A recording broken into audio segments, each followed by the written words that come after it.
Welcome to My Life Chassidus Applied, episode 249.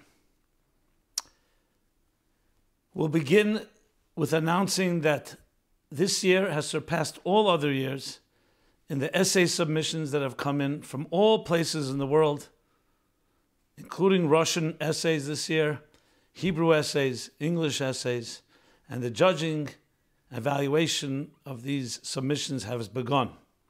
So I congratulate all of you and each one of you who submitted. I've already heard great feedback from people who've written essays, from the schools especially, students, and it's just extremely gratifying to see so much investment and so much energy in fulfilling the prime mission, the prime objective of our times, which is Yafutsu Ma'nesecha Chutza, spreading the well springs outward, applying Chassidus, taking Chassidus and turning it into an applicable blueprint for life, dealing with every possible issue and challenge. So I look forward to seeing these essays when the time comes for me to see them. Now the judges are beginning to go through them all. They're blindly judging them, which means they don't know who they're reading, and it's very exciting. I'll keep you posted as things get updated. We continue now our journey in this 249th episode of My Life Chassidus Applied, and as always begin with something timely. This is the week, and this week we have Purim Katan. It's something that doesn't happen every year. It's only when it's in a Ibriyar, in a leap year, when you have an additional Adar. So it's instituted that it be a Purim Katan. Purim Gadol, as it's sometimes called, or sometimes Purim Sheni and Purim Rishon, is in the second Adar. As the Gemara says, we derive that from the fact, mismach geula legula, to make sure that one redemption, which is the redemption that happened in the time of Purim, should come geula legula to the geula of Mitzrayim in Nisan. So they should be consecutive, they should be close to each other. But we don't ignore the fact that the 15th of Adar, in the month of Adar Rishon, is also marked, as it says in Shulchan Aruch, that you should add some simcha. The end of Shulchan Aruch Orach Chaim, it concludes with the laws of Purim Katan. And actually concludes with the words, Tev Leiv Mishta Tamid on Purim Katan. You think Purim Katan, by the name itself, it means a small Purim. But yet, one of the tremendous lessons in this, and no pun intended, tremendous, is there's no such thing as small in spirituality, in Judaism, in Torah, in God's perspective. It's small compared to the Purim where we celebrate the full festive mitzvahs, Hayim of Purim, the reading of the Megillah and the Suddis and the Mishloach Manos Ishlarei Eyu and Matanos Lavyenim and everything else that we do on Purim. But there's no such thing as Katan in the context of small. As a matter of fact, as we discussed a few weeks ago in the context of the leap year, Hamoyed HaKatan, the small luminary, refers to the moon. And the Gemara in Chulin speaks about and associates that with Yaakov hu HaKatan. Yaakov is called the small one. David hu HaKatan. David is called the small one. And the Jewish people are called Atma Atma Kol Ha'amim. Atma Atma Kol Ha'amim. You're the fewest of all nations in quantity. But in quality, in that Katan, in that Katnus, lies an enormous amount of power. Because, as Chassidus explains, the idea of bitachon, the sun is Amoyed HaGadol, pure firepower, pure light, energy, heat. The sun is incomparable to the moon. But when you talk about the power of bitachon, the power of divesting yourself, of stripping yourself of ego and of personality and identity, of suspending yourself, in order to receive something greater, there's a power in that the greatest mashpia, the giver, can never have. And that's the power of Akatan, the power of bitachon. So though it's true the moon was diminished for its complaint, but everything Yeridat Seder Chaliyah, every descent is in order to bring a greater elevation, and especially knowing God knew what he was doing. And though God says, yes, bring a kapora, a via like kapora, an atonement for me, for causing Shemi'atet Tisa Lavona, because I've diminished the moon. So here's not the place to go into what exactly God meant by that, if you had an atonement, why did he do it in the first place? But the end result is, what we derive from this, the power of the tiny, of the small. Because it's not as powerful in its personality and identity, it becomes a channel to channel everything that's great. As great as a person can be, as great as an entity can be, it's only as great as it is. When you have bitachon, when you can suspend yourself and receive something greater than yourself, then you can become greater than yourself. So if it's your own identity, you're only as great as your identity. But when you suspend yourself and you become a channel for something greater than you, you become an extension of that greatness. If it's eternity, you become an extension of eternity. The greatness of the sun can never have that.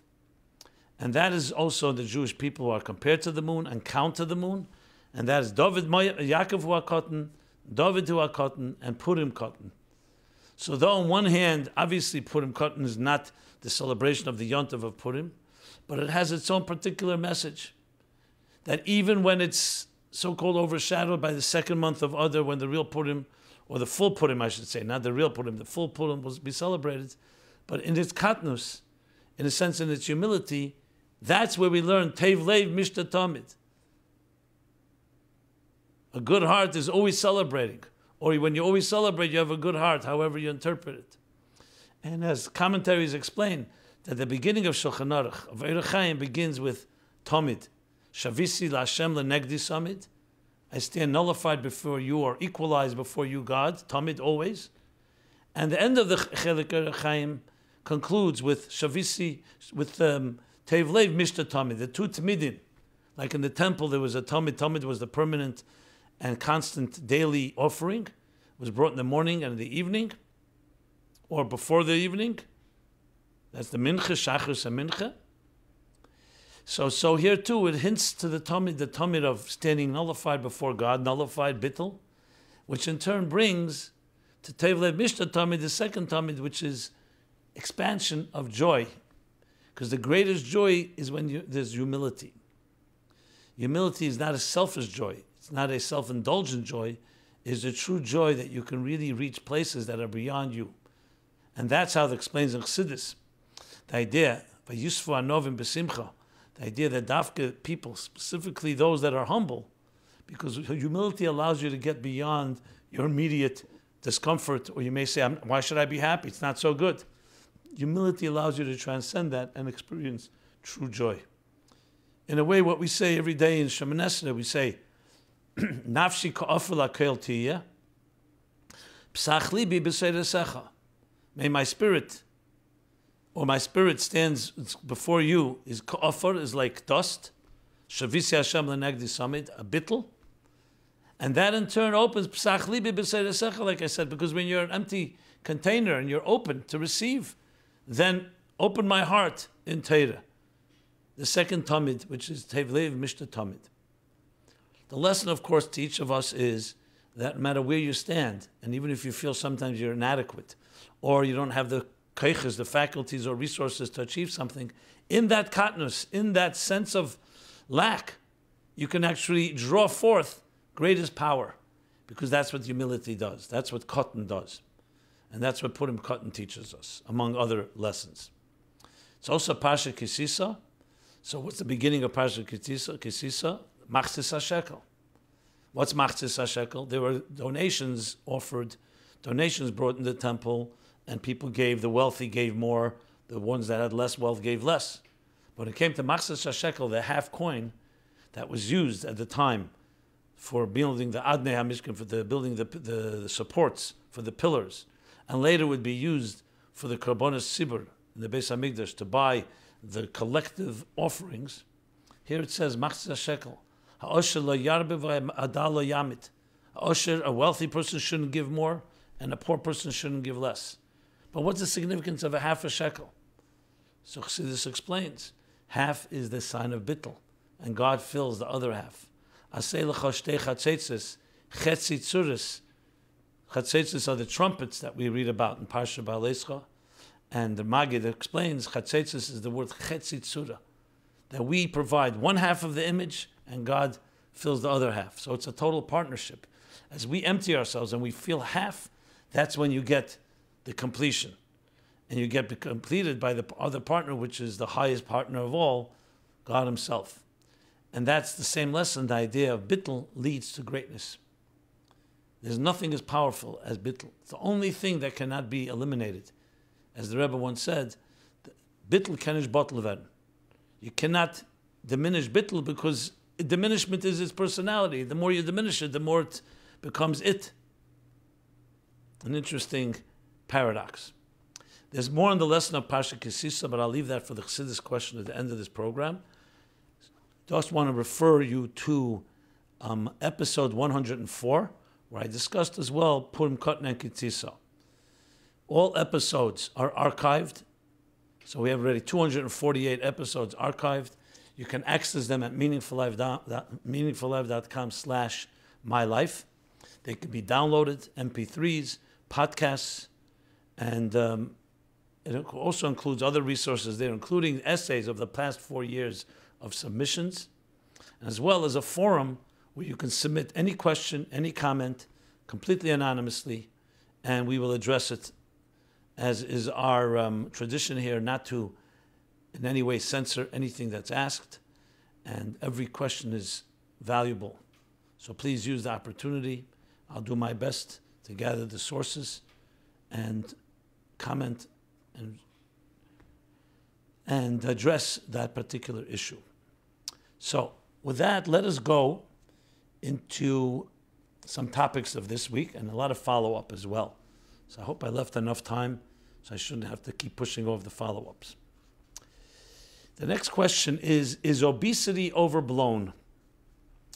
The truth is, this is really a follow-up, but since it's a topic that I see comes up from time to time, so I might as well address it straight head on.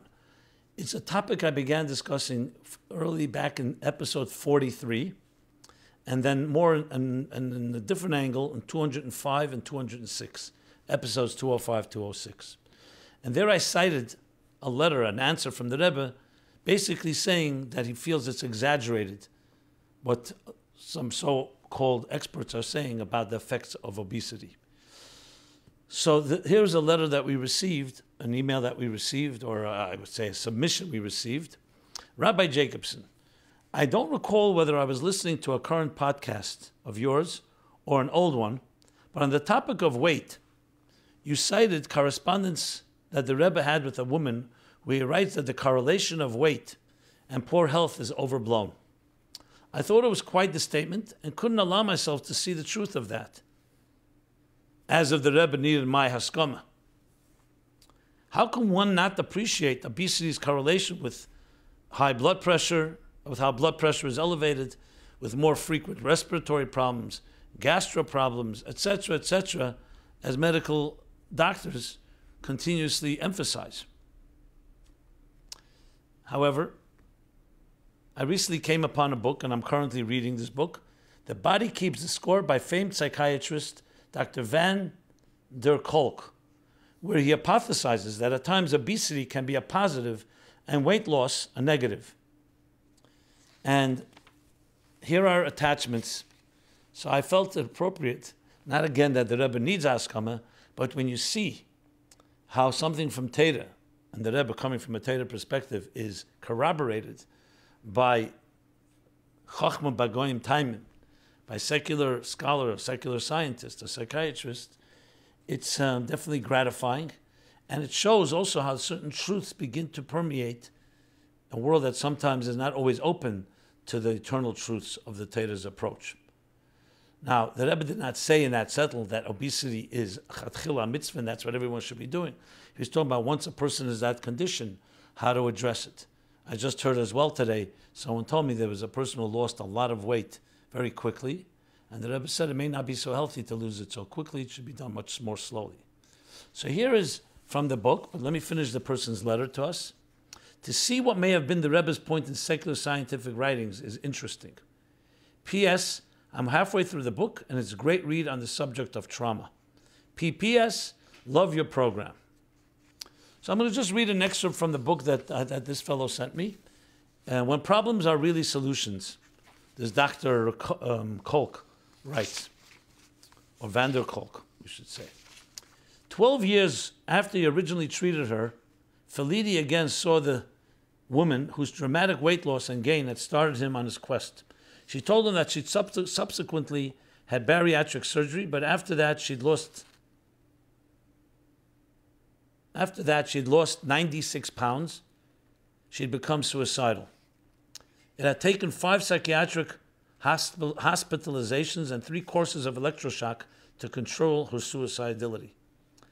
Felidi points out that obesity, which is considered a major public health problem, may in fact be a personal solution for many. Consider the implications. If you mistake someone's solution for a problem to be eliminated, not only are they likely to fail treatment, as often happens in addiction programs, but other problems may emerge. One female victim told Felidi, overweight, a victim of a violation, told Felidi, overweight is overlooked and that's the way I need to be. Weight can protect men as well. Felidi recalls 2 guards at a state prison in his obesity program. They promptly regained the weight they had lost because they felt a lot safer being the biggest guy on the cell block. Another male patient became obese after his parents divorced, and he moved in with his violent alcoholic grandfather. He explained, it wasn't that I ate because I was hungry and all of that. It was just a place for me to feel safe. All the way from kindergarten, I used to get beat up all the time. When I got the weight on, it didn't happen anymore. The ACE study group concluded, although widely understood to be harmful to health, each adaptation, such as smoking, drinking, drugs, obesity, is notably difficult to give up. Little consideration is given to the possibility that many long-term health risks might also be personally beneficial in the short term. We repeatedly hear from patients of the benefits of those health risks, quote unquote. The idea of the problem being a solution, while understandably disturbing to many, is certainly in keeping with the fact that opposing forces routinely coexist in biological systems. What one sees, the presenting problem, is often only the marker for the real problem, which lies buried in time, concealed by patient shame, secrecy, and sometimes amnesia, and frequently clinician discomfort. So I thought it was appropriate to read. There's a lot of details here that actually very much parallel and reflect ideas from Chassidus, from Teda in general.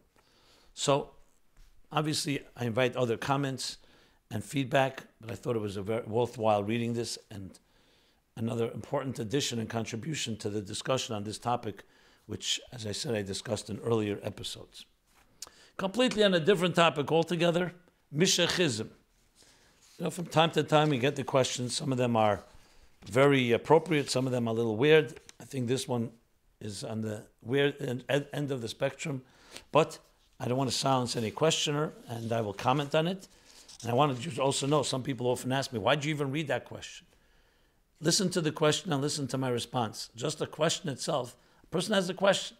We don't have to silence people, even if we think it's a foolish question, even if we think it's a childish question, even if it's a weird question. So answer with respect and make your point, because that person, he or she may not be the only one with that question. And that's what I try to do. Obviously, there are questions that are completely off the wall, which I don't think are fitting even to talk about. But if it's not in that category, it's worthwhile asking. So this person asked the following.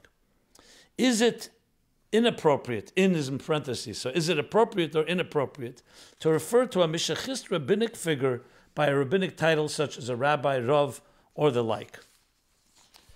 Okay, so clearly this is coming from a very biased position where he's referring to, I guess, a certain segment or group that's dismissed by others.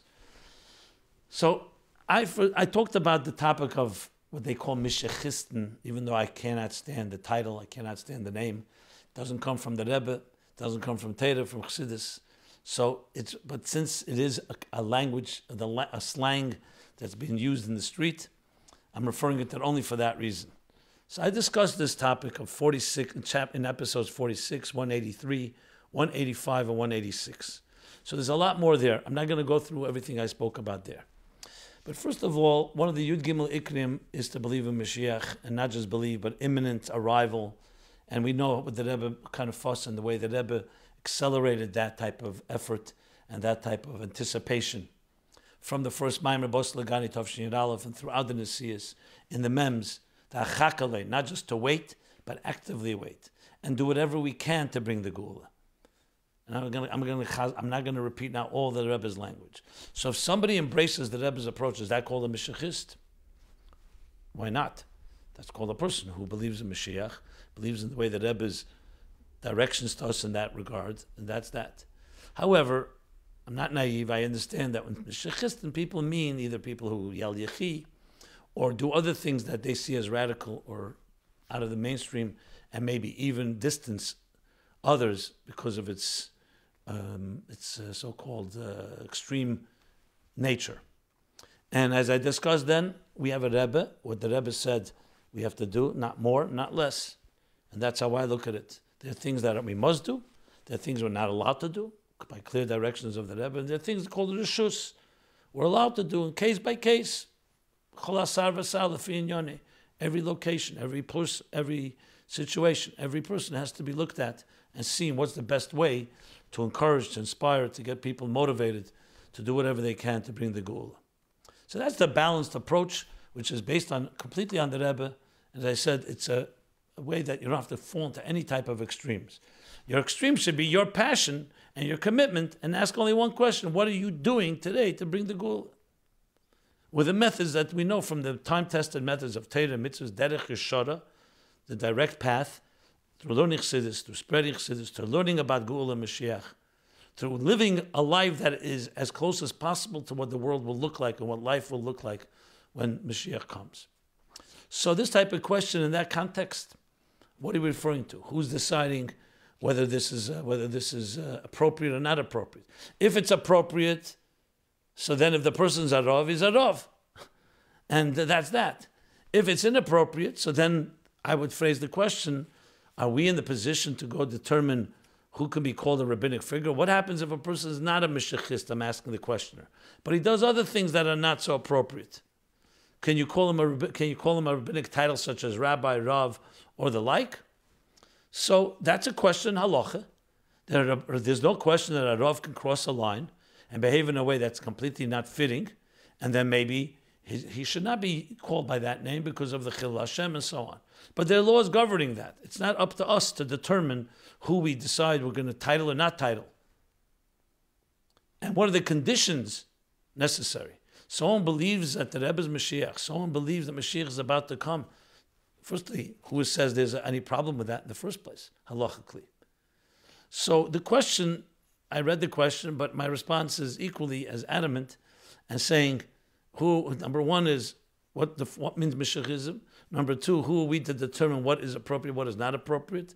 And number three, there's halachas that govern the issues of who you call a Rav and who you don't call a Rav, and who can be stripped of that title and by whom. So that's my brief answer, and we move on. Next question, which is a question that has come in, and here I'm just going to refer you to previous episode, law of attraction. What is the difference between the Jewish concept of bitachon, which is trust in God, and the law of attraction, which has become recently popular a number of years, the last decade or two? Law of attraction means that when you set your mind to something, the law of attraction, you will attract it to you. And there were books written about it, The Secret and others. It's a movement, and it pops up everywhere. And of course, immediately when you hear that, it sounds very similar to the idea of when you trust in God, God will respond. Trach gut wird sein gut. Think positively, and that will attract positive results. So the question is there a difference between the Jewish concept of bitachon and the law of attraction? This is a question that's been in my head for a while. Is bitachon or trach gut the Jewish expression of a law of attraction? Seems to me law of attraction is manipulative. Could you address this topic? Could be that you addressed this topic and I didn't listen every week. If yes, I apologize. No need to apologize. There's many, many topics that have been addressed. You could search for it by words in search engine on our site or through Google. And yes, I did discuss it very directly, almost word for word, your question, in episode 39, and especially in episode 231. I'm not going to go over again because it's very easy to go find it, and there's no point to use the time. Let's use it for new topics. And what you said is correct. I would just correct. You don't say Bitachon and trachgut, it precedes law of attraction. So if anything, law of attraction may have derived some ideas from there, albeit in a distorted way, but not the other way around. I just wanted to comment as I read that. This is my feeling on the matter. So I refer you again, 39 and episodes 39, 231. You have a complete answer there, and there's nothing I'm going to add to that now. Okay, next question. And again, I want to repeat that these questions have come in the last months. But as I said, we backed up. So, but I assure you that I will get to every question. So the questions sometimes are random, sometimes we bunch them together. There's no real rule. It all depends on what type of question it is. This is a question I believe was not asked, so I'm going to address it. Walking past a church. Hi, Rabbi Jacobson. Is there any source in halacha, in Jewish law, minhag Yisrael, Jewish custom, in the Torah in general of our Rabbeim, or hanhaga, behavior of our Rebbes, about not walking past the church? Okay, so let's start what we know. We know that the Rebbe, when he would walk from his home on President Street between Brooklyn and New York, and would walk down President Street towards 770 and Brooklyn, he often walked past the church between Union and Eastern Parkway and Brooklyn Avenue. Same thing when he walked from 770 to his home, and did not necessarily cross the street. There have been different arguments. Sometimes he may have crossed, but I personally saw so many, usually not. And the Rebbe is enough source of Torah that if there's any issue, obviously the Rebbe will follow halacha or minhag. There is a din of Shulchan Aruch in Yera Deya, Siman Kuf Nun, yes, 150, Sif Aleph, that you should not walk in the Daled Amis of a church. But firstly, the street is more than Daled Amis, more than 4 cubits. Secondly, the street is a public street. It's not part of the property. Because that would be a question. If you had to walk somewhere, and the only way to walk is through the garden or through the property, the private property of this space, that may be a question. But it is a question.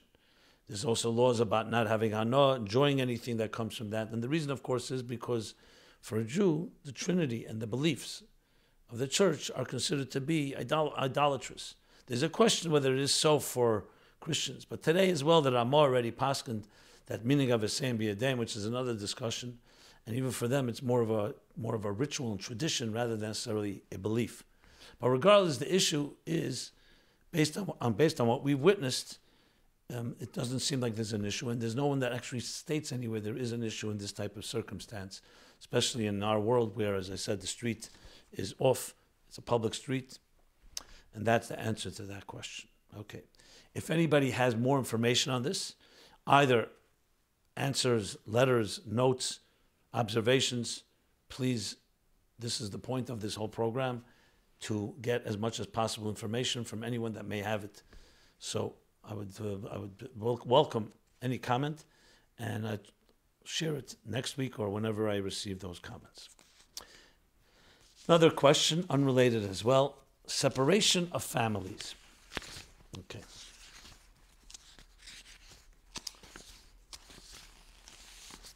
And here too, I may not agree with the question, but I will read it and then respond.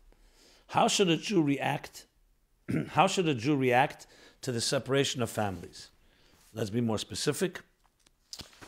Dear Rabbi Jacobson, you mentioned that the challenge of the Jewish people in this age is prosperity. Please think about that in regards to the issue of families being torn apart by the immigration authorities. It was not that long ago that Jews were desperately trying to get out of Europe and make it to the United States where they could live in peace. Many were turned away because of immigration quotas. Many voices in the U.S. at that time argued that these immigrants could be a threat to national security and might bring in diseases, would be a burden on our system, etc. Thank goodness the United States opened its ports to a great many of them, including many of our grandparents and great-grandparents. Now that Jews are comfortable and well established in the United States, it is a great temptation to close our hearts to immigrants and assume that they have bad intentions. We should know better. If our prosperity eclipses our humanity, we will eventually have to stand before Hashem and account for our hard-heartedness. Okay. whenever I get a question like this, I have a serious dilemma, to be very honest, and I'll just be very open and candid about it. Politically charged questions always cloud the issues, because there's a question, you ask a question from a point of view that there's no bias, no prejudice, not based on any propaganda or any agenda, great. But as soon as it gets into a certain type of party line, then you start wondering, is the question coming from an honest, objective place, or is it coming from that party line? I'm not in any way suggesting the writer of this question has any party line. But the fact of the matter is the media feeds us all kinds of stuff. I mean, to put perfectly blunt, this is the attack on Donald Trump. Now, why he's under attack for this matter, and yes, FDR was not under attack. You mentioned that Jews were allowed in, but you know how many Jews were not allowed in? And how many immigrants throughout different administrations, quotas? Read a little American history. So why suddenly is there almost hysteria when it comes to our situation now? So the only answer I have is because it is an agenda.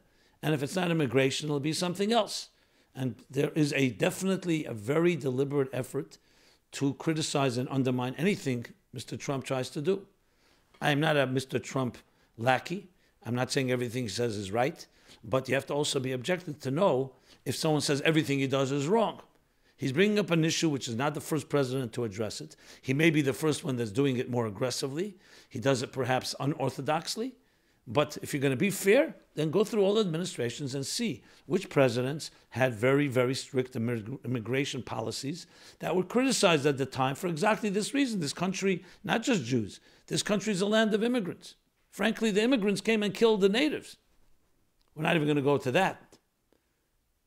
So it's a land of immigrants, whether it's Irish or German or British or others from other third world countries and so on. So you have this issue is an existing issue, immigration issue. When I look at it, it's despicable to me because instead of all putting our heads together to try to figure out what to do about the issue, because everyone understands immigration is a healthy thing. That no, suddenly they don't quote Mr. Trump when he says that. Only quote the second half. There's another half. That yes, immigration is important for a country like this. It adds to the work effort, it adds to people who really want to contribute to the welfare of this country. However, like any country knows, you need to have boundaries. That's why you have passports. And you need to have rules and regulations. What they are, if we put our heads together instead of having a political agenda to just either criticize or support someone, we'd be in a lot better shape. That's my overall comment on the thing itself, on the climate that this question is being asked. This still does not address the actual question, which I know immediately will be brought up. So I'll address the actual question. But I don't like to be set up that this is Jews should be the first to know that we have to welcome. Of course, it says in the Torah, Geira Yisra b'Mitzrayim. You should welcome the Ger, the convert, the immigrant. Why? Because you were once a stranger. So obviously this is built into Torah. But to use it in a political way, I find that to be disingenuous, if not worse. Again, I don't think it's the writer. I think it's the climate. There's the media. There's the political parties. Without mentioning names, it's quite obvious what is going on. Now, regarding separation of families, I looked at it a bit. Obviously, when we see images of someone being ripped away from a mother or father, it's horrible. It reminds us, of course, of the Holocaust itself, and many people compare it in a very obscene way. It should never be compared. Now, there are rules. What do you do? What do you do with immigrants that are being processed? And they have children. And some of them are bringing children that are not even their own children. It's complicated. You can't just ask a question and just say separation and just paint pictures and images of showing that separation and children crying. Because firstly, as I said, there are many nuanced situations and not also black and white. Secondly, even if there is that, so fine, yes, we have to find benevolent ways, and that is what we have to put pressure on. And indeed, if any president or any administration is doing something like that, and again, Trump is not the first, that has to be addressed because we are a compassionate country. But all in context. The lack of context to just choose something is called a loaded question. And I wanted to address both ends of it because many people ask me, how do you answer a question? I said, you have to separate between the question and the intention of the questioner, which often is not always going to serve well because whatever you answer, they'll come back with something else because there's an agenda. Again, I'm not suggesting this questioner, but I wanted to state here both things. Answer the question as well as answer the mode of the question and the climate in which it's being asked. So the answer is, of course, we're against separation of families, especially real families that are coming together. But you have to know what are the circumstances and so on. Now, look, families coming from other countries, responsible adults need to know when they're coming to a country and there's a process of how you immigrate, and you're absorbed into the country. Now, bringing children, there's risks involved. Not that, God forbid, that the children deserve to be ripped away, but they're uprooting their families. Why are they coming here? And again, if there's a good reason, great. But we have to also look at the parents. Are they responsible? Are they just victims here? They're also responsible for bringing their children into these circumstances and all the challenges involved in immigration. And there is a process how to become an immigrant. I know the process is broken, and they're trying to work on it. And again, I don't think that most people are interested in fixing it. They're interested in using it as a weapon and a tool. Who will win the next election? Who will look best, etc., etc. So that's where things get really complicated, and that's why you can't even trust what are their real intentions. You really want to bring families together, and then you find out that some people who are now criticizing, they themselves were part of writing laws that did certain things that were not appropriate in previous administrations. So everything needs context and research, and I think I've said enough on the topic. See also episode 218, where I discussed a similar issue regarding boundaries and borders, and again around Trump and the arguments around that. So just to complement this topic. Okay, we're going to do now a bunch of follow-ups, important follow-ups that are addressing topics we addressed last week and 2 weeks ago and a few weeks ago and even a few months ago. I'll try to do as many as I can. Hopefully I can cover them all. And that way, I know that if these tied up these strings. We'll begin with last week's episode. We talked about something which I believe was probably got one of the most responses from all the years of my life. I'm going to say the most. There have been other topics that are similar, but this one was a very, very serious response from all circles, from all backgrounds, both in writing, or I've gotten calls verbally, and people met me, and so on. Boundaries for males who are teaching young women, girls in school. This was last week's episode, so if you haven't heard what was said then, I would advise listening to that before you listen to the follow-up. So, I want to begin with something, always good to begin with something from the Rebbe.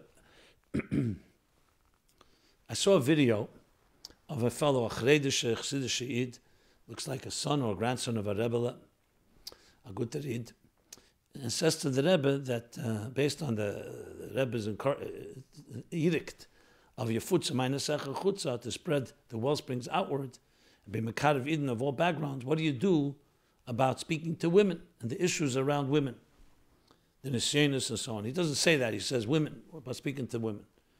And the Rebbe responds very interestingly. The Rebbe says, "Das is totally anaych. Das is totally depending on you. Women, the women, the Gemara says, and the Rizal says, that b'schus nashim tzidkonius of this generation, just as it was in the time of Mitzrayim, and their merit, the Eden will be let out of Geula." That's how the Rebbe looks at women. It's dependent on you to look at them in the right way. He repeats again the question, and the Rebbe keeps saying, you have to look at yourself. And then the final thing the Rebbe says, you should be matzliach in your futza meinesecha, and more emphasis on meinesecha than on chutza. I just thought it was a very powerful way the Rebbe is looking at this issue, because there are answers from the Rebbe. Someone wrote to me, you come out so strongly criticizing males teaching women. First of all, I did not say that. There are many male teachers in schools. I said the level of the boundaries necessary and how deep to engage. So he wrote, the Rebbe has Tzetlach, where he says, encouraging men, mashpim and so on, to also speak to women about Chassidus, about Chassidus and so on, that they too need it, especially in our time. But the Rebbe, obviously, it goes without saying that in the form of tznius, respecting the laws of yichud, definitely not going to any area where there could be any type of risk. The Rebbe did not negate that. On the contrary, you see that from other places. So I want to make the emphasis, but we're not talking about the idea of teaching. Yes, overall, better that women should teach women, and males, fine. You have to give a class, you give a series of classes, but it ends there. When it comes to more engagement, more involvement, as we discussed last week, it's very clear that there have to be very serious boundaries. Following halacha. So with that, let me go and read a few responses. In connection to male mashpia for girls, the Gemara in Megillah on page 14a, Yudal Aleph, tells the story of why Devera, the Neviah, the prophetess, only answered questions under a palm tree, because that way, a palm tree, others can see her talking to them, and it was never chash of yichud, as the Gemara says there. No concern of yichud, because the palm branches are very tall, and it's an open area, and that's where she did her advising. Now this is a prophetess, the great care that she took. So it's a very good comment. It seconds what I believe I mentioned when the Rebbe had Yechidus. You saw it clearly. Because women went in, the Rebbe's window was always open, and the curtain and the shade was up, and that's why it was by every Yechidus. Now we're talking about tzaddik beyond any question. But there's laws of Torah, and the Torah has laws that apply to everybody. It's a lesson for all of us. Time for men to get out of girls' school, another person writes. The time is ripe for men to get jobs elsewhere. There's no need to have men reaching for bringing with girls, even more so in high school and seminary.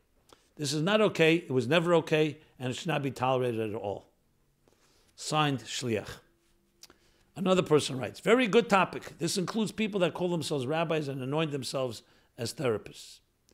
Number 4, I agree 100% with the one that says time for men to get out of schools. I never understood this practice, and I've always felt that this represents a true hypocrisy in our community. And I'm considered a modern quote-unquote guy. This only reinforces the idea that rabbis make the rules only to exclude themselves from it. There are, Baruch Hashem, enough capable women to teach and run the seminaries, high schools, etc. Just try imagining a woman giving a lesson in a yeshiva, meaning in a men's yeshiva. Another person writes, yes, rabbis shouldn't be bringing late into the night with women, especially single women. I worked in a seminary as a dorm counselor and had many situations where I was extremely uncomfortable. One rabbi, after some l'chaim's late at night with 30, 40 girls surrounding him, doesn't sit right. And sometimes, if the rabbi got too comfy, semi-inappropriate things happened. Unless you're a tzaddik v'tevlei, a rabbi should not put himself in a situation like this. I just want to interject. Even if you're a tzaddik v'tevlei, there's dinim, as I mentioned before. A lecture for a designated amount of time, a class, that's okay. That cozy Farbrengen style, late hours, young women, not okay, not okay. Another person writes, rabbis have no business teaching girls. I went to a Ut Day school, I'm not sure what that is, and looking back at my teen years, there were 2 rabbis in particular who crossed many boundaries. Thankfully, not talking physical boundaries, but emotional relationships were made. As a teen, this never seemed inappropriate, quite the opposite. I felt special to have this extra attention, getting extra talks after classes, gifts, phone calls, etc. None of this ever seemed strange to me. As a married woman with kids now, I am mortified. Being married, I now realize how inappropriate these friendships I formed with married men were. There are plenty of knowledgeable women who can hold their own in a classroom, no need for men in this day and age. My male secular teachers had more boundaries and decorum than the rabbis in school. One example, it took a secular teacher in my school to stop what he felt was inappropriate behavior coming from a rabbi. Again, as kids, we are taught tznius, modesty for ourselves, but don't know what is expected of men, which creates harmful situations. And a few more comments. As you could see, the gist of it, you could see the consensus is quite clear. It's very simple, very simple. There's no woman that could teach as well as a man. Therefore, you need rabbis teaching. Well, again, even if that's true, it does not take away the boundaries. A next person, agree, 100%, totally inappropriate. However, an older man, 50 plus, teaching a class, not for bring, etc., is certainly fine. And then finally, I'll read one more. There's a lot more, but I'll just read one more. You're 100% right, and so is everyone else commenting about the negatives of a male figure for bringing with girls, women. Even as teachers, males should be relegated to teach males, and women can very well teach women. We have some outstanding lamdonias today. These are women scholars. This, of course, doesn't apply to a one-time talk lecture. I'm referring to teaching subject matter on a regular basis, day to day or week to week. If and where possible, best to keep the genders separate. Okay, so this helps fill in some of the comments, some other details on this topic. And again, if you have any further comments, anyone wants to weigh in, maybe you could repeat what's been said, or maybe another angle, another aspect, please feel free to go to meaningfullife.com/mylife, and you have the forum where you can anonymously submit any question or comment. We also spoke about hypnosis in last episode 248. So here's a follow-up to that. There I read one letter from Tavshin Lamed Ches from the Rebbe. I have yet to find more on the topic from the Rebbe. If anybody has anything, please submit it, and for the benefit, l'tayelis, the benefit of the public. Hi, my father is a master hypnotherapist. He does hypnoanalysis and removes root causes of the issues under hypnosis. Is the most powerful and most effective form of helping people. My father helped many Chabad people and couples. I'm very interested in your follow-up on the Rebbe's sikha about hypnosis. Well, I mentioned there's a sikha, but I have not yet found it. Please note, hypnoanalysis for helping patients is different than stage hypnosis. That is for show and fun, taking away control from people. Hypnoanalysis actually does not remove any control, and instead you need the patient to guide you to their root cause of their issue. So a small example, a bacher who stutters when talking. He has a hard time finding a shidduch. Under hypnosis, you can relive and see your past as if it's happening now. He saw at young age his father caught him doing something he thought was wrong, and when he tried to tell his father, but I meant ... his father shut him up. So it started, but I meant ... meaning, but I meant, but I started stuttering out of that fear. So in hypnosis, now that you know the cause, you have them tell their father under hypnosis what he wanted to say. That full sentence, the full sentence, and with an understanding why he no longer needs to stutter, and case closed. So what did the Rebbe say about such hypnosis? Okay, well, it's an interesting case study, and I definitely accept what you're saying. I know that it doesn't always work for everybody, but if it worked, it worked. I don't have a direct answer what the Rebbe said about that particular type of hypnosis, which is more guided coaching, that is not taking away control, because the Rebbe's big issue was taking away control from somebody, except in a life-threatening circumstance. So I would need to look further, but I'm glad that you brought this up, and we continue the discussion. And again, I welcome anyone that wants to weigh in. It can really be useful because people do need help, and sometimes hypnosis is an option, or as you put it, you called it was hypnoanalysis, and it would be good to hear things that that the Rebbe may have said. And I will continue to do my research, and please weigh in anything that you may want to add to it. Another follow-up in 247, episode 247, was about abortion.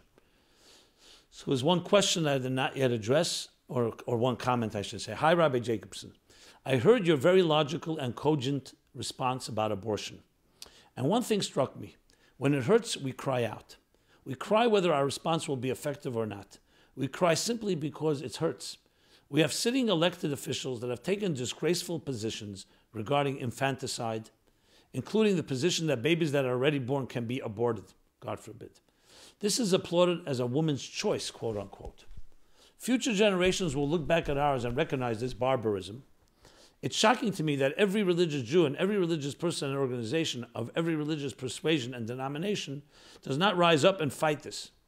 We believe in right versus wrong, in the sanctity of every human life. The silence from the Jewish community is deafening. Should Jews have remained silent about the Holocaust, the way the New York Times was, just because others wouldn't have listened, and we may have turned some Jews off from Kait? Chas v'shalom. As an additional point, the left is fighting the narrative war, and in many ways winning. Our silence condones their position. We have to stand up for what's right and change that war, regardless of whether it will earn us brownie points from others or not, just because it's right. Thank you. So I appreciate your comment, and I understand, because I made the point, we have to know and choose our battles, so to speak, what to speak, where not to speak. I understand when the person is in pain and you're coming from that place, but it's always important to try to do something that's going to be constructive. And that's the bottom line. I don't know if I would compare it to the Holocaust quite, not because abortion is less of a crime, But the Holocaust is its own league and its own scale. And with abortion, it's a lot more of a private issue. And it would be most important is to influence the women who are going through it. And maybe that's exactly the point, that it should not be legislated. It should be more of an educational campaign, and people can be taught and so on. So it's more complicated than that. But still, I appreciate your comment, and I'm not going to add any more to that. In episode 247, we addressed another thing, the Bible Unauthorized. This was a book published in the times of the Frierdiker Rebbe, and I quoted different letters. So somebody writes, as a follow-up to a recent broadcast that talked about the Bible, Bible Unauthorized, yes, episode 247. Here is a letter from the Rebbe from 1947, printed in Igros Cages, volume 2, page 203. I frankly think I read that letter or I made reference to it, but either I might as well read what this fellow quotes. In part, the Rebbe says, my translation, the book is a mix of good and mistakes. It has many explanations and ideas that are astonishing in their novelty, but also includes concepts that are not true, which the author did not agree to change. Since the majority is good, the Rebbe recommended that it be used. So yes, I may not have read exactly that language, but I did refer that the Rebbe did say that there were things in the book that were not according to Torah approach, and like you said, that and the concept that are not true in the Rebbe's words. Good. Next topic. This goes back to episodes 202 through 204. At the time, it was a very hot topic, meaning I received a lot of comments, and it was a very sensitive topic, a very painful one. And since we've collected more responses, so I felt maybe now's the time to come back to it and just read the comments. So referring to episodes 202, 203, 204, we're talking about shaming people who are abusers, molesters and abusers, violators, predators. So that was discussed back then. I'm not going to go over everything I've said. You can refer to it. This is follow-up, a few people who've written about it, namely 3. First one, dear Rabbi Jacobson, thank you so much for everything you do. One day I will share in person why and how your weekly Chassidus applied sessions are, to me, one of the most meaningful and bright spots in the world. I wanted to share a short comment regarding the discussion of forgiving abusers. Your response was comprehensive and delicate as always. Just to add one thought, a human court Beis Din cannot ever forgive a deserved punishment, no matter how sincere and complete the tshuva is. Like it says about Yom Kippur. It can forgive Ben Adam. I'm adding this. Ben Adam Lamokim, a sin you did to God, but not a sin Ben Adam L'Chaveri. You need that person's forgiveness. While we aren't Beis Din and have no right to judge, once the authorities establish a person's guilt, only Hashem can forgive. But I would also add the people involved. I'm not saying that we must follow this model. I'm just pointing out this aspect. Thank you again. Another writer writes, a different view on the matter. I enjoy listening to your Sunday night class, but lately find myself disagreeing with you on the topic of shaming someone forever. I have never molested anyone, God forbid, nor do I have a relative on the wall of shame. I agree with you that the molestation has to stop. I do not agree with you that the shame has to be on the wall and to be forever. Have you yourself ever taken your advice? Do you have a Rav and a Mashpia? Did you ever discuss this with them? I remember many years ago, Rabbi Lipsker, that's Rabbi Shalom Lipsker from Bell Harbor, who runs Aleph, brought a group of ex-prisoners for a Shabbos to Crown Heights. The Rebbe asked before Shabbos that when they come to 770 for the Farbrengen, they should not sit together as a group, but disperse throughout the crowd. This was to avoid shaming and making them feel self-conscious. Someone who has done a terrible sin and has made tshuva, yes, there is such a concept, and healed should not be shamed forever. The whole idea is to rehabilitate people. Have them heal, not to make damaged families, wives, and damaged children, for both sides. So I suggest you do some more research before you dig your heels in with what might not be the best advice. I appreciate your comments, but being that I am on the record with my name and you're not, obviously when it comes to a topic like this, the first question one wonders is nigias, any biases or prejudices. I know you're right, you're not a molester, and I'm not suggesting you are, but how do we know where your agenda is? It's easy to come and say everything you're saying. And as I said before, if it has political agendas, I want to separate your comments from the person. But I must qualify that because I've seen it too many times that the ones that make such a case, such a logical, rational case for judging, for justice, and for compassion and tshuva are often just using it to continue covering up and minimizing their crime. And that I will not ignore. And that's why I'm stating it unequivocally. As far as the actual subject matter, yes, we believe ein lecha davar ha'emed b'fnei tshuva. Nothing stands before tshuva. And every person should be encouraged. But if you recall what I said, it's notorious that people who are unfortunately engaged and have been engaged in such crimes don't do tshuva. They deny it, they ignore it, they minimize it, and they don't do tshuva. Can they do? Absolutely.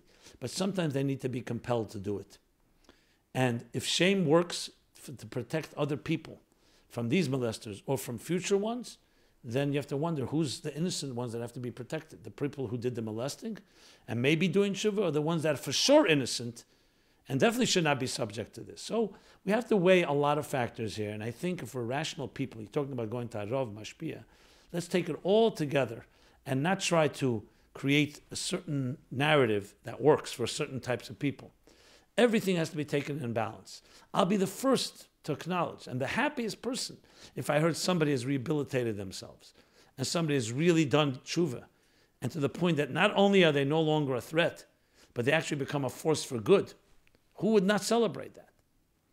And I wish I saw it. I haven't seen it. That doesn't mean it doesn't exist.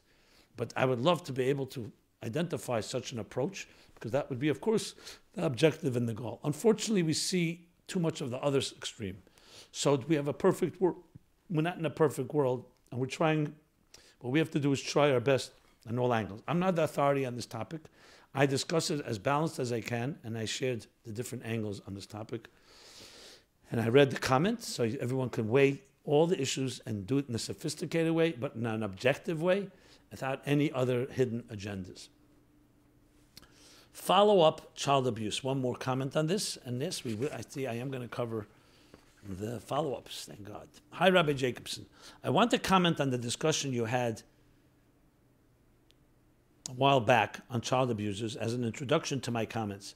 I just want to say that I thank God was never abused and never abused others. So I'm not an abuser trying to defend abusers, and I think I'm pretty much objective. My comments. It seems to me your views are quite harsh on the abusers. I understand that this is a quite complex and complicated issue. On the one hand, we have to do everything possible to protect the children, but on the other hand, it doesn't sound to me like the view of the Torah that a person should suffer for the rest of their life. If a person abused a child at the age of 17, for example, should he suffer for the next 60, 70 years? The Torah is called the Torah's Chesed, and Chazal say that the Eibishter did not create anything levatola for waste. So shouldn't we do everything we could to help these people rehabilitate themselves and become constructive members of society and do their shlichus in this world? The Rebbe initiated outreach programs for prisoners to help them rehabilitate, and we have to remember that these are not the most innocent people in society. But the Rebbe was conscious of their soul, and the soul can always overcome the drives of the body. So I basically think that by demonizing people, we are not going to solve this problem. I'm not a psychologist, so I don't really understand what drives these abusers. At the same time, I don't really understand what the victims are going through as well. To tell you the truth, the first time I heard about the nature of this kind of abuse was from the website Jewish Community Watch, founded by several individuals. On many levels, I see him as a hero and revolutionary for bringing to the forefront a topic that was ignored and brushed under the rug for decades, and bringing some justice to the victims and some accountability to the abusers. However, I think there's an element of revenge in this website, not just as a deterrent as they argue. The proof is that they put the gory details of the abuse just to shame the person more. If it was just to protect the public, it would be enough to say that this person is a danger.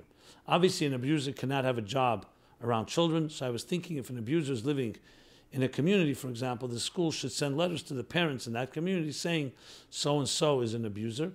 Don't use him as a tutor for your child, but why paste this picture on the web, which is viewed by worldwide? Isn't that meant to just hurt them some more? I want to conclude saying that I think education is key. We have to understand that what drives these abusers and how they can get help, and children have to be aware of the dangers in society and how to protect themselves and report abuse. Reb Simon, I'm sure there are victims and abusers and potential abusers listening to your show, so you have the unique opportunity to educate and encourage them to get the help they need instead of dehumanizing them. May we merit the coming of Mashiach very soon, when it won't be necessary to talk about these things anymore. Hatzlacha Rab. Okay, so there you get. You can imagine this topic is one, unfortunately, we wish it was eradicated, but it exists. So I hope we covered enough angles. And that doesn't mean we won't talk about it anymore. I hope I don't have to ever talk about it anymore, but if it comes up, we'll address it as needed. Chassidus question. Thank God the conclusion is always Mesayim B'Tev. We conclude with good things. The Chassidus question and then the essays. Chassidus question is on this week's Pasha. How does Chassidus explain the verse that when Moshe said, Hareini nos chveidecha, show me your glory, the Eibus said, Lo yireini odam v'chai, no man can see me and live. How does Chassidus explain that? So first of all, the Rambam uses it in the beginning of Hilchos Yeseda Torah to say that we cannot see what means ponim means the essence of God. You can see the reflection, you can see God's attributes, God's interaction with the existence, God's creative ability, and but not the essence of it. What does Chassidus have to say? So there's a powerful, powerful sikha. I had the schus of writing Tainis Esther Tovshin Memches. It was the week of Kisisa. And the Rebbe said the following. He asked a question. Actually, several. In short, there were a few questions. Moshe Rabbeinu is speaking to Hashem. This is on Har Sinai, when he's begging forgiveness for the Jewish people after the Chet HaEgel. And he would ultimately gain it. Salachti kidvarecha. God would forgive them. And Yom Kippur, he would come back with the 2 tablets, which is all told in this week's Pasha. So at some point, their intimate communication, and God is revealing some of the deepest secrets of the divine and of the cosmos, including the 13 attributes of divine compassion, Yud Gimel Midas Harachamim. So Moshe says to Hashem, Hareini nos chveidecha, show me who you really are. And Hashem says, no one can see me and live. Then he continues, and the Eibishter says like this, Uponai lo yiro. Well, I'm sorry. You will see my back. I will show you my back. Uponai lo yiro. My face you will, however, not see. So several questions. You already said that no one can see God and live. So why do you have to rub it in again, the Eibishter, and say it again? You say, Risa Sachere, okay. He placates Moshe, I'll show you something, my back, meaning my outer dimensions. Why do you have to add Uponai lo yiro? Second question. Moshe Rabbeinu didn't know. We could all understand we can't see God's essence. If I knew God, I'd be God. If I saw God, I'd be God. So Moshe didn't understand that. What was his havamim? And the third question, why is it documented? If he doesn't get what he asked for, we have to know that God rejected. Even the gnus of an animal that's not kosher, we don't speak about. Why do we have to hear that Moshe didn't get what he asked for? And finally, a tzaddik geiza kodesh baruch hu mekayim. When a tzaddik asks for something, God fulfills. God decrees something, a tzaddik can eliminate that. So what's going on here? And the Rebbe answers the following. The Rebbe didn't elaborate on all these questions, but it's between the lines there. The Rebbe says the following, that the pasuk should be read like this. V're'ises acherai uponai. The comma should come after uponai, not after acherai. You will see my back and my face. And then my face, however, you'll see by lo yiro, by not looking. There's 2 ways to experience a truth. One is called interpolation. Yediyas hachiyuv. You can observe it, you can study it, you can examine it, you study about it, you research, and you come to understand it. Then there's extrapolation. You can't see it directly. So it's yediyas hashlila through process of elimination, saying it's not this, it's not this. In L'Kutei Torah it says, in Pekudei, from the Mer Nevuchim, from the Rambam, that through Yediyas HaShlila, enough extrapolation, you could ultimately come almost like knowing the thing in a form of chiyuv. So of acherai, Isis acherai, my back, meaning my outer dimensions, that you can directly see. But you want to see my ponai, you cannot look. It cannot be on your terms. It has to be, you have to not look, and then you'll see it through bittul, through shlila, as the Rebbe explains there. After the sikh was printed, I happened to be looking at Ponim Yofis, Pinchas Horovitz, the Baal Hafla, and he mamish interprets it this way that the Rebbe interpreted. We would have zeichened it at the time. There's some diyukim the Rebbe has, Chassidus, but he says similar idea. One more point I want to make is a classic sikha from the Rebbe. It's in I can't remember the date right now, but the Rebbe says, there's a famous Gemara, that when Moshe was by the sneh, when God first appears to him in the burning bush, so it says Moshe covered his face. Hashem says to him, look at me. He's covered his face. Then the Gemara says, and it comes to this parsha, Moshe says, I want to see your face. So the Eibishter answers something very strange. He says, when I wanted to show you my face, you didn't look. Now when you want to see it, I'm not going to show it to you. And the Rebbe asked, what is this? Kavyochel, it's a game, tit for tat. Since you didn't want to look, now I'm not going to show you. What's the meaning? And the meaning is powerful, unbelievable. If you want to see it on your terms, then it's you. You're going to see godliness through your eyes. That's not the essence of God. If you want to see godliness in God's terms, you need to do it on God's terms, not when you want. By the sneh, the Eibishter was ready to show him, and Moshe just had to look. Now you want to see it. You're asking to see it. That means on your terms, the only way is lo yiro, through ashlila, through bitl. The lesson to us, of course, is a powerful lesson. Chassidus explains there's ways to know God through yediyas achiyuv, through mamala kalalman. You look at the blessings in your life. You look at just the design of your human body, the way we breathe, the way the blood pumps, every detail, the awesome design. As the Rambam says, how do you come to love and awe of God? Just contemplate on the greatness of this existence. How we're fed, we have health, we're born, we wake up in the morning. Every aspect of life deserves gratitude and appreciation, and you come to know God on your terms. God is providing you with food, with sustenance, with oxygen, with health and everything. So that's a relationship with God on your terms. Then there's an understanding that is that all that God is? Someone to provide us with sustenance? Someone that's just a creator? So Chassidus says, no. To say God is a creator, yes, he's a creator, but that's not his ikar. That's not his essence. Just like it says, that he gives off light and energy.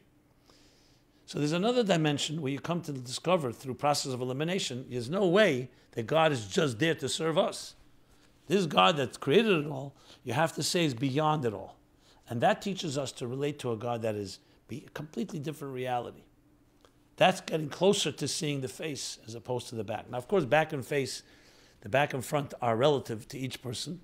Even Moshe Rabbeinu has a poneh and acher that he related to. One you can relate to in Eres B'Kelim, you integrate it. The other one is through shlila, through negating and saying, for example, you could say, since we have wisdom, haloi, you could say, Yetzer Ayin lo yabit, the one who shaped an eye doesn't see.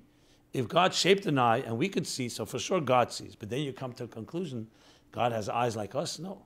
Since we have wisdom, God has wisdom. But then you come to say, B'chakim v'lei b'chachmi yediyah. He has wisdom, but not like our wisdom. So you can't. So until you come to a point where you say, "Is God wise?"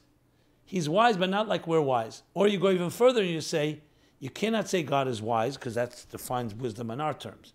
You can't say he's not wise, so you say he's not wise. Yediyas hashlila, shlilas hashlila. To the point you come to appreciate more and more the God on God's terms, and that's the growth toward Panay. And that's what the Torah wants to teach us. The different levels of how we grow in this regard. And everybody in their own way, relative to them. First you relate to God that you can relate to. Then you come to realize it's something greater, like a horizon. First you relate to what you're able to see. Then you suddenly realize there's far more than you'll ever know and ever see. And then you continue to grow on that as well. As he says in V'yadaita, in the Lakutei Torah V'eschanan, Mamala Sevav our relative. What is today, Sevav Kalam, and tomorrow becomes Mamala Kalam. What is today beyond you, elusive, tomorrow you understand. And then, like climbing a ladder, the Sevav becomes now a higher level, all relative to our growth. Now we'll do 3 essays, and these are all essays still from last year's contest. We'll continue doing that until the new essays begin to, once they're evaluated and judged, then we'll address them. The first one is the Aveda of Davening in Light of Chassidus by Esther Rachel El-Kaim, age 31, USA. A very beautiful essay, exactly as the title implies. She writes, davening, praying is something Jews do every day, multiple times per day. Yet it is something that is often misunderstood and treated as an obligation to fulfill in the quickest manner possible and not given much thought. This is sad because the art of prayer is one of the most beautiful gifts in Judaism and something that should be appreciated and looked forward to every time with joy and vitality. Although far from an exhaustive exposition on the monumental amount of Chassidus on the subject of davening, which would require volumes, this essay will attempt to illuminate this critical aspect of Jewish life through its teachings, most notably from the Rebbe Rashab's Kuntres HaAveda and Kuntres HaTfilah, as well as from the Rebbe's Maimorim, and hopefully inspire readers to stop viewing prayer as a boring obligation and start seeing it as a journey full of self-introspection, personal growth, character building, joy, and vitality that passes through their souls en route towards communion with the divine. Beautiful opening, and that's exactly what this essay delivers. What is davening? Blessing versus prayer, tefillah versus bracha. Jewish needs are holy when we request our needs. Prayers are always answered. The origins of prayer and davening. From the Anshe Knesset Agdela to the Alter Rebbe Siddur, davening in Chassidus. Davening throughout the day, an example of meditation. Practical application, a davening chart. Really powerful chart. This essay is one of the best essays, frankly, from last year's contest. I didn't look at the scores, but the scores are so close that this probably was up there. And I commend the writer of this, and I think it's going to be a tremendous contribution, actually helping people think about davening in a new way, exactly as the essay's objective states. So thank you for that. This essay, which has recently just been posted, can be seen at meaningfullife.com/essays. As well as if you subscribe to our emails, we send out every week the new essays as they're posted. Next essay is Fear, Anxiety, and President Trump. David Vigler, age 38, Palm Beach Gardens, Chabad of Palm Beach Gardens. As the 45th president of this great nation has completed his first year in office, this essay clearly was written last year. This month, tensions are high. Most citizens are neither euphoric or fearful. Few remain ambivalent. So it goes on to say, fear, anxiety, and the Jewish approach to it is a central theme in Jewish thought and a foundational principle of my faith too. Though the Torah never shares with us any unnecessary information, when Moshe confronts two quarreling Jews in the story leading up to the Great Exodus, we're given an unusual glimpse into his inner emotions. And goes on to use that story and how Chassidus explains the toxicity of fear to apply to the climate and environment in today's Trumpian age. So, very creative and interesting. I found it enjoyable to read and relevant, so thank you for that. And finally, the third essay for tonight is Freedom from the Bondage of Life in Hebrew. Lev Yitzhak Naki, age 19, Herzliya, Israel. He's a student in Yeshivas in Kfar Chabad in the central Lubavitcher Yeshiva. So, as the topic says, Hacherus Meshibed HaChaim, describing the bondage of life, how we get bound by the worries of parnasa, of livelihood, and health, and other issues that trap us, and how even the spirit and soul of a person says held hostage. How we use the mind and the heart, or the heart and the mind, to free ourselves, to the point